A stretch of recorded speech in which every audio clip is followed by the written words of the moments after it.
Okay, I'm going to do a demonstration for you. But first, just review something. If you recall, the net external torque equals the time rate of change of the angular momentum, dLdt.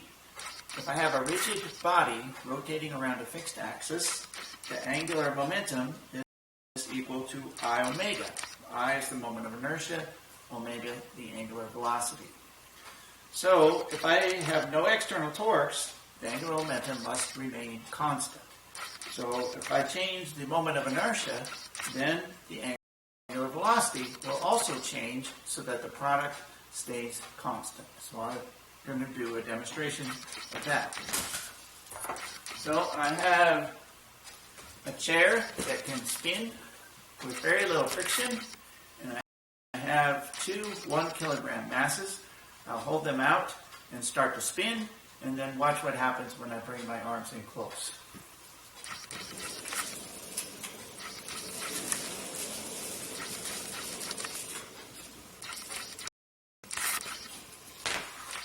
You notice when I brought my arms in, I spun much faster.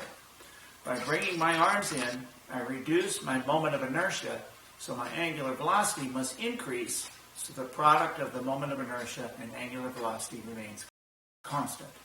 You see the same thing happen if you watch figure skating. When the figure skater starts her spin, she pulls her arms in and she spins much faster. Pulling her arms in, she reduces the moment of inertia, which causes an increase in the angular velocity.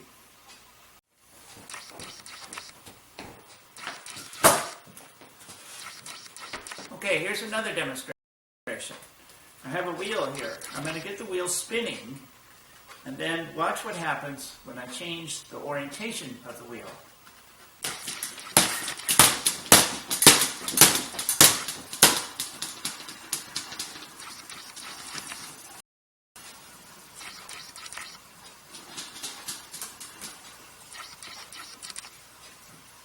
When I change the orientation of the wheel, I'm changing the direction of the angular momentum of the wheel, which means that I have to spin in a way that tries to keep the angular momentum constant.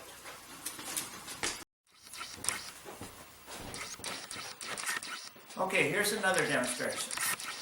Now here's my wheel. I don't have it spinning yet.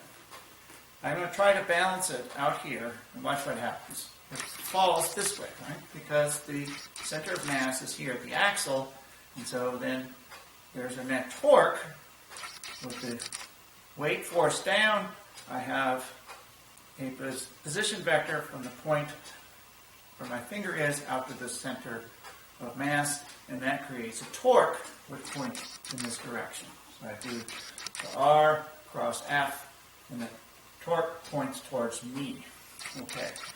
Now, if I get the wheel spinning in this direction, I curl my fingers in the direction of motion, my thumb points in the direction of the angular momentum vector.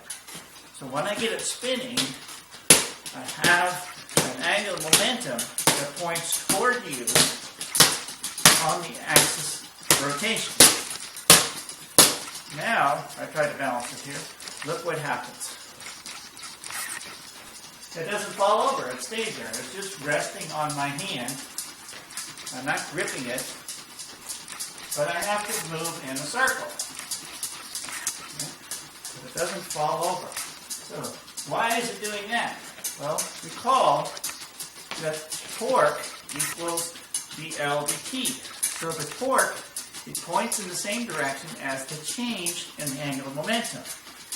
Since I have a torque, R cross F, this way, the angular momentum points toward you, and it must point in the direction of the torque. The change in the angular momentum must point in the direction of the torque, which is in this direction. So that's what happened. It points in, the change in the angular momentum vector points in the direction of the torque.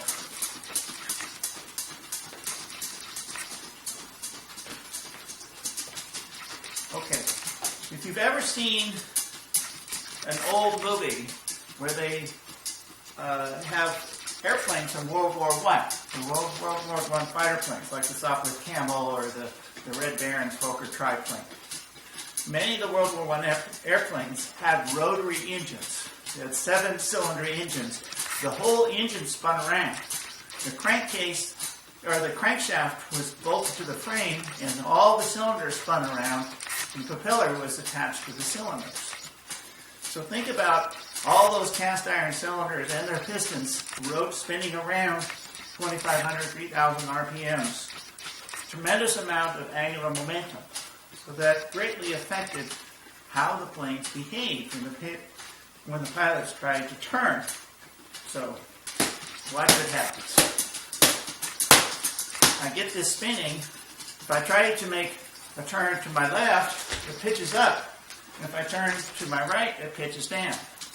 If I try to climb, it goes one way. If I try to dive, it goes the other way. Right? So pilots had to learn how to fly with those tremendous forces acting on them. Right? And so it greatly affected how the planes behaved. So they have that big engine spinning around.